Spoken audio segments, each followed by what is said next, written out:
Assalamualaikum warahmatullahi wabarakatuh. Kabajamtoota fi jaallatamtoota hordoftoota boonaa mootii shanan gibe nageenyi rabbii kan jaalalaaf kan kabajaa bakka isin jirtan isin akka qabu isin jecha amma odeeffannoo guyyaa jimaataa irraa kan isin qaqqabsiisu yoo ta'u amma odeeffannoo keenyaatiin dhufaana bu'aanaaf irraa keenyaam baga rabbiin guyyaa kabajamaaf jaallatamaati isin gahe guyyaa gaarii oolmaa gaarii rabbii isin taa'isu oduu gammachiisa.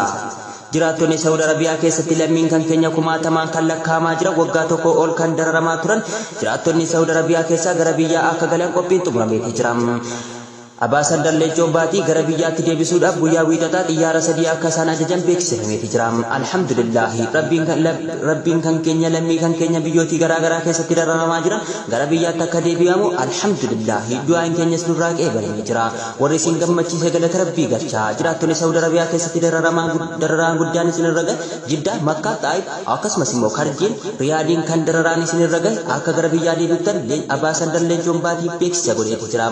Xiyyaarri sadii wiixatarraa kaasee hanga xumuramutti otoo walirraa hin citin akka gara biyyaa deebi'an sabaaf sablammoonni Itoophiyaatti biyya kanatti dararamaa jiran akka achi deebi'an mootummaan biyya keessaa fi biyya alaatti walii galaniiti jiru. Alhamdulillah. Abaasan Dalleechoo Baatii yoo biyyarraa akbaara gaarii dhaga'u akka lammiin kan keenya biyyarraa biyyatti akka deebi'u yoo jedhamu lammiin kan keenya biyyatti deebifamuudhaaf qophiin akka